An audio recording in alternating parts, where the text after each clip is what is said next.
Hello दोस्तों, मैं दिनाथ ठाकुर अपने यूट्यूब चैनल में आप सभी का पुनः एक बार स्वागत करता हूं। दोस्तों, जियोमॉर्फोलॉजी के अंतर्गत काफ़ी चर्चित और महत्वपूर्ण विषय अपर्दन और निक्षेपण से बनी स्थलाकृतियों का आज मैं चर्चा करने वाला हूं। इसके अंतर्गत हम लोग नदी, पवन, हिमानी, सागरी लहर, भूमिगत जल और परिहिमानी से संबंधित काफ़ी महत्वपूर्ण स्थलाकृतियों को देखेंगे और जितने भी स्थलाकृतियों को हम देखेंगे टू द पॉइंट देखेंगे। काफ़ी छोटा वीडियो होगा, तो आप अंतिम तक जरूर बने रहें। साथ ही साथ दावा करते हैं दोस्तों कि इस टॉपिक से रिलेटेड आने वाले यूजीसी नेट की परीक्षा में आपको 100% गारंटी है कि प्रश्न पूछे जाएंगे। ध्यान दीजिए कि एकदम 100% हमारी गारंटी है कि इस टॉपिक से रिलेटेड प्रश्न पूछे जाएंगे, चाहे वो आपको डायरेक्ट प्रश्न हो, चाहे मिलान करने के लिए हो, चाहे इससे संबंधित कुछ सिद्धांतिक प्रश्न हो, लेकिन प्रश्न बनेंगे जरूर। ये हमारी 100% 100% दावा है। तो इसलिए काफ़ी छोटा वीडियो है, तो चलिए अंतिम तक देखिए। और लेकिन यदि आप हमारे चैनल में नए हैं, पहली बार हैं, तो हमारे चैनल को सब्सक्राइब कर दीजिए। साथ ही साथ इसी प्रकार के लेटेस्ट वीडियो पाने के लिए बेल आइकन को दबा दीजिए। चलिए स्टार्ट करते हैं।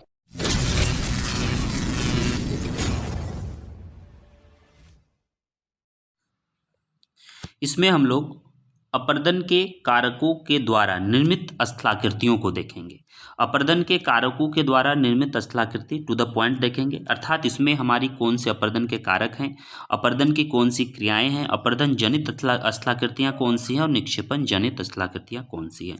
सबसे पहले हम लोग नदी या फिर कहें बहता जल या फिर सरिता, उसके अपर्दन और निक्षेपण से स्थलाकृति, पवन के अपर्दन और निक्षेपण से बनी स्थलाकृति, भूमिगत जल के अपर्दन और निक्षेपण से बनी स्थलाकृति, हिमानी के अपर्दन और निक्षेपण से बनी स्थलाकृति, सागरी लहर के अपर्दन और निक्षेपण से बनी स्थलाकृति। साथ ही साथ परिहिमानी जो शुष्क बर्फीले क्षेत्रों में होते हैं, आर्द्र बर्फीले क्षेत्रों में होते हैं, उनके जो प्रमुख स्थलाकृतियां हैं उनके बारे में भी देखेंगे। ये जो टॉपिक है आप लोगों का आगे मैं बढ़ने से पहले बता दूं कि यूजी, पीजी, यूजीसी नेट और सभी परीक्षाओं के दृष्टिकोण से महत्वपूर्ण है।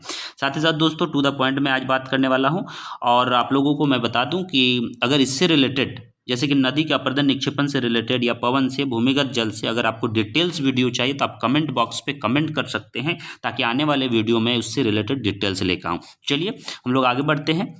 और प्रमुख अपर्दन के कारक, ध्यान दीजिए, प्रमुख अपर्दन के कारक, अपर्दन की क्रिया, अपर्दन जनित स्थलाकृति और निक्षेपण जनित स्थलाकृति।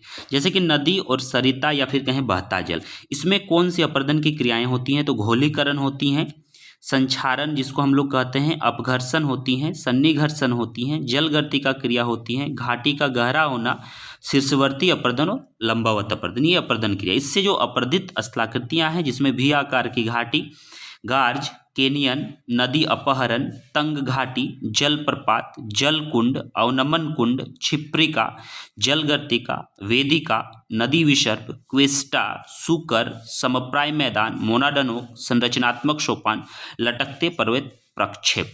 जबकि निक्षेपण से बने स्थलाकृति जलोढ़ पंख, जलोढ़ शंकु, जलोढ़ मैदान, बाढ़ का मैदान, प्राकृतिक तटबंध, विसर्प रोधिका, गोखुराकार झील, डेल्टा और बालू का स्तूप। साथ ही साथ डेल्टा के अनेक प्रकार है, पंजाकार डेल्टा है और आपका पंजाकार डेल्टा हो जाते हैं। साथ ही साथ इससे रिलेटेड 3-4 डेल्टा आपको पढ़ने होंगे, उसके बारे में आने वाले वीडियो में डिटेल से एक डेल्टा का वीडियो बनाऊंगा। चलिए अगला हमारा आ जाता है भूमिगत जल।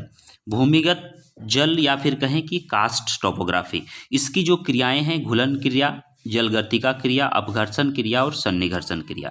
इसकी जो अपर्दन स्थलाकृतियां हैं, लेपिज है, टेरारॉस है, घोल रंध्र है, विलय रंध्र है, कास्ट खिड़की, डोलाइन, युवाला, पोलजे, पोनार, गुफा, कंदरा, प्राकृतिक पुल, धस्ती निवेशिका, अंध घाटी, चूर्णकूट, हम्स, बूटे, पेपिन, पहाड़ी, ये सभी अपर्दन स्थलाकृति हैं कास्ट स्थलाकृति की।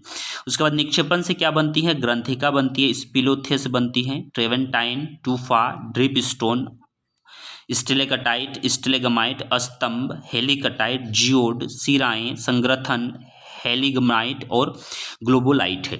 ये आपकी निक्षेपण स्थलाकृतियां। उसी प्रकार पवन से कुछ स्थलाकृतियां बनती हैं जिसमें अपवाहन, अपघर्षण और सन्निघर्षण 3 क्रियाएं पवन करती हैं। अपवाहन, अपघर्षण और सन्निघर्षण। इसका अपर्दन से वातगर्त बनता है, इंसेल वर्ग बनता है, छत्रक शिला, भूस्तंभ, जुजेन, यार्डंग, डंटक्राइट, जालीदार शिला और खिड़की, ये अपर्दन से बनती हैं। जबकि निक्षेपण से बरखान, उम्रिकाएं, बालू का स्तूप में अनुदैर्घ्य बालू का, अनुप्रस्थ बालू का और अर्धचंद्राकार बालू का। अर्धचंद्राकार बालू का को हम लोग सिफ भी कहते हैं। उसके बाद बालू का चादर बनता है, लोएश का मैदान बनता है। इसके साथ दोस्तों और एक चीज़ बता दूं कि जो पवन है उसमें कुछ जब जल का अंश हो जाता है, जब अर्धशुष्क क्षेत्रों में ये प्रवेश होता है, जब पानी का अंश होता है तो वहाँ पर किस प्रकार का, तो आपको दिख रहा होगा यहाँ पर कि उत्खात है, पर्वताग्र है, पेडिमांट है, बजादा है, बालसन और प्लाया। ये लगातार इससे रिलेटेड यूजीसी नेट जो है प्रश्न पूछ चुकी हैं। कौन कौन सी हैं इसमें आपको मैं बता दूं। इसमें आपका अर्धशुष्क प्रदेश में उत्खात, पर्वताग्र, पेडिमेंट, बजादा, बालसन और प्लाया, ये आपका जो है मूल रूप से पवन के शुष्क और अर्धशुष्क अपर्दन और निक्षेपण से बनी स्थलाकृतियां हैं। इसके बाद आपका सागरीय लहर या तटीय भूआकृति जिसको हम लोग कहते हैं सागरीय तट पर, इसकी क्रिया क्या क्या है। जलगर्तिका क्रिया करती हैं, अवघर्षण, सन्निघर्षण, घुलन क्रिया और जल दबाव क्रिया। अपर्दन से क्या स्थलाकृति बनाती हैं, तटीय क्लिफ बनाती हैं, लटकते क्लिफ, समुद्र तटीय गुफाएं, वात छिद्र, समुद्री मेहराब, तटीय स्तंभ, ज्यों यानी छोटी खाड़ियाँ, खाड़ी कगार, लघु निवेशिका, अपतटीय सोपान, कंदरा और तरंगघर्षित चबूतरा। निक्षेपण में पुलिन, कशपुलिन, रोध, रोधिका, लघु रोधिका, अपतटीय रोधिका, स्पीट, हुक, संयोजक रोधिका, खाड़ी रोधिका, लेगुन, मिश्रित हुक, लूप और टम्बलो, ये निक्षेपण से बनती है। उसके बाद हिमानी है। हिमानी में उत्पाटन की क्रिया होती है, अवघर्षण की क्रिया होती है, प्रसारण की क्रिया होती है। इसमें युवाकार, अपर्दन से युवाकार की घाटी, लटकती घाटी, सर्क, टर्न, हॉर्न जिसे हम ग्रेसिंग कहते हैं, अरेत, श्रृंगपुच्छ, रॉसमुटान यानी भेड़पीठ शिला, नुनाटक, हिमसोपान, फियोड, पेस्टरनॉटर झील, नॉस्टर झील, झील माला, ये अपर्दन से बनती हैं। जबकि निक्षेपण से हिमोड़ का तलस्थ हिमोड़, पार्श्विक हिमोड़, अंतस्थ हिमोड़, मध्यस्थ हिमोड़ और प्रतिसारी हिमोड़। ड्रमलिन बनता है, केम बनता है, वेदिका, हिमगर्त, हिम टेकरी, अक्षर और अवक्षेप मैदान, ये निक्षेपण से बनी स्थलाकृतियां हैं। हिमगर्त को आप केटल भी कहते हैं। साथ ही साथ जो सर्क मैंने अपर्दन में कहा, इसको हम लोग हिमगह्वर भी कहा जाता है। तो ये कुल आपका मूल 5 है और इसके अपर्दन और निक्षेपण से जनित स्थलाकृतियां हैं। इसके बाद हम आते हैं परिहिमानी पर। सबसे पहले जानते हैं कि परिहिमानी क्या होता है। तो परिहिमानी क्या है कि उस मंडल या क्षेत्र को हम कहते हैं जो कि भूत और वर्तमान हिमानी के चारों तरफ पाया जाता है। यानी भूतकाल में जो हिमानी प्रदेश था, जैसे उत्तरी गोलार्ध में सबसे ज़्यादा आपका परिहिमानी क्षेत्र देखने को मिलता है। ध्यान दीजिएगा कि उत्तरी गोलार्ध में सबसे ज़्यादा परिहिमानी क्षेत्र देखने को मिलता है। तो भूत और वर्तमान यानी कि प्राचीन काल में जो हिमानी था और वर्तमान में जो हिमानी, इन दोनों के आपका चारों तरफ के समीपी भाग का जो क्षेत्र होता है परिहिमानी कहलाता है। ये स्थायी नहीं होता, ये बदलते रहता है। यहाँ पर वार्षिक औसत तापमान -15 डिग्री सेल्सियस 1 डिग्री तक होता है, जबकि वर्षा 120 से 1400 मिलीमीटर तक होता है। इसमें जो क्रियाएं शामिल है कि कौन कौन सी क्रियाएं करती हैं, तो तुषार अपक्षय होता है, मृदा सर्पण होता है, तुषार उत्क्षेपण होता है, निवेशन होता है। संघटक यहाँ से क्वेश्चन यूजीसी नेट पूछा हुआ है कि परमाफ्रस्ट और सक्रिय सतह, दो यहाँ पर संघटक हैं। जबकि स्थलाकृतियों की आप बात करें कि कौन कौन सी स्थलाकृतियां बनाती हैं, तो आप देखिए गिरिका जिसे हमक कहते हैं, पल्सा,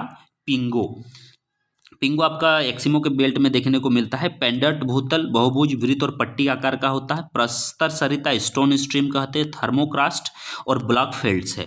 यानी कि कुल मिला के देखें तो मैंने काफ़ी बारीकी से एक एक को तो आप इसको काफ़ी बारीकी से नोट डाउन कर लीजिए। साथ ही साथ दोस्तों ये काफ़ी इंपॉर्टेंट है आने वाले एग्जाम के दृष्टिकोण से। तो इससे रिलेटेड जो मैं PDF प्रोवाइड करवाऊँगा, डिस्क्रिप्शन बॉक्स पर लिंक दिया हुआ है, उस लिंक के सहारे आप टेलीग्राम में जुड़ें और टेलीग्राम के माध्यम से आपको PDF प्रोवाइड करवा दिया जाएगा। तो दोस्तों कैसा लगा आपको ये वीडियो, और इससे रिलेटेड अगर डिटेल्स आपको स्टडी करनी है तो आप हमें कमेंट करके बताएं। इससे रिलेटेड मैं डिटेल्स स्टडी आप लोगों के पास लेकर आऊँगा। धन्यवाद।